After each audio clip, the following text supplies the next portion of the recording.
بسم الله الرحمن الرحيم. الحمد لله رب العالمين، والصلاة والسلام على رسوله الكريم محمد وعلى آله وأصحابه أجمعين. سامعین کرام،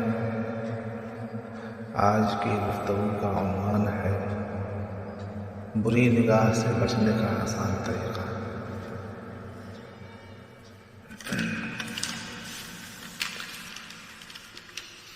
حضرت تھانوی رحمۃ اللہ علیہ فرماتے ہیں، ایک شخص میرے پاس آئے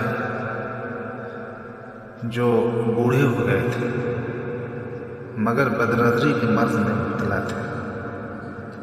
آج کل لوگ یوں سمجھتے ہیں کہ جوانی میں گناہ نہیں چھوٹتے تو بڑھاپے میں جا کر چھوٹ جائیں گے،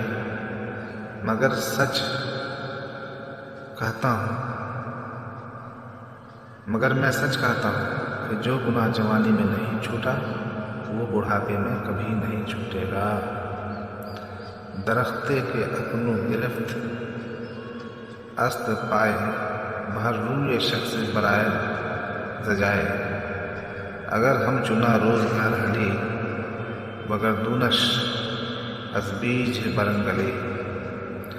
وہ درخت جس نے ابھی جڑ پکڑی ہے ایک شخص کی طاقت سے اکھڑ سکتا ہے، اگر ایسے ہی وقت گزرتا گیا تو چرخی کی مدد سے بھی جڑ سے نہ نکالا جا سکے گا۔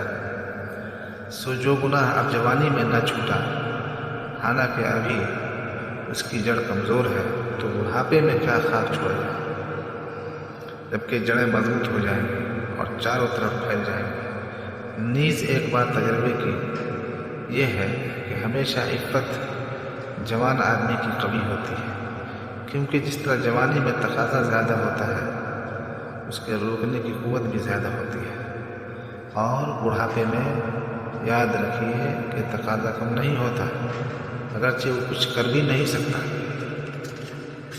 مگر تقاضے میں کمی نہیں آتی اور اس کے تقاضے کو روکنے والی قوت کم ہو جاتی ہے۔ تو اور بھی کچھ نہ ہو نظر بد میں تو وہ شخص مبتلا رہے گا ہی، خصوصاً جب کہ عورتیں اس کی نظر سے اعتراض بھی نہیں کرتی، چنانچہ بوڑھے آدمی سے پردہ بھی کم کرتی ہیں۔ بہت سے بہت وہ فعل نہ کر سکے گا، مگر میں کہہ چکا ہوں کہ مدار معصیت کے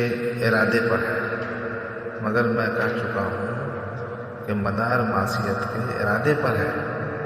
جب ایک شخص نے معصیت کا پختہ ارادہ کر لیا اور پھر بوجہ ناکارہ ہونے کے اسے پورا نہ کر سکا تو گناہ اس کے نامہ اعمال میں لکھا گیا۔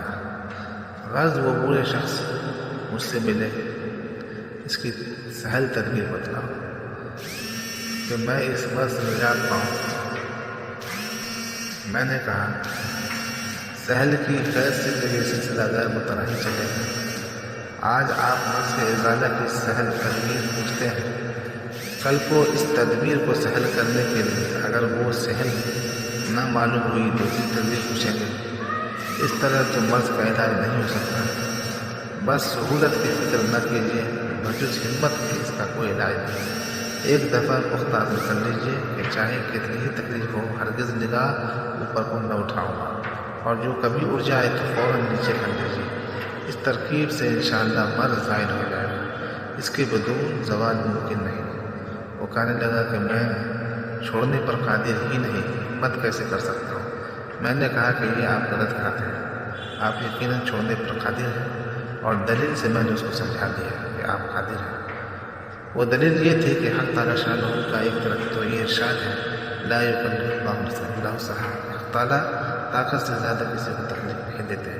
دوسری طرف یہ ارشاد ہے، قل للمؤمنین یغضوا من ابصارہم ویحفظوا فروجہم، کہ مسلمانوں کو کہہ دیجیے کہ اپنی نگاہوں کو نیچی رکھیں اور شرمگاہوں کو محفوظ رکھیں۔ ان دونوں آیتوں کے ملانے سے معلوم ہوا کہ نگاہ نیچی کرنے پر بندہ قادر ہے، اس لیے کہ اس کے متعلق حق تعالیٰ کا حکم ہے، اور ان کا کوئی حکم طاقت سے زیادہ نہیں ہوتا۔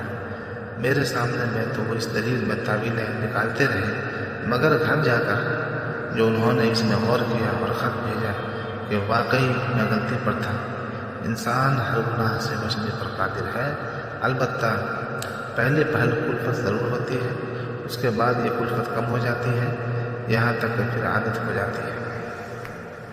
اللہ تبارک و تعالیٰ اس بلا سے ہم سبوں کی حفاظت فرمائے، آمین۔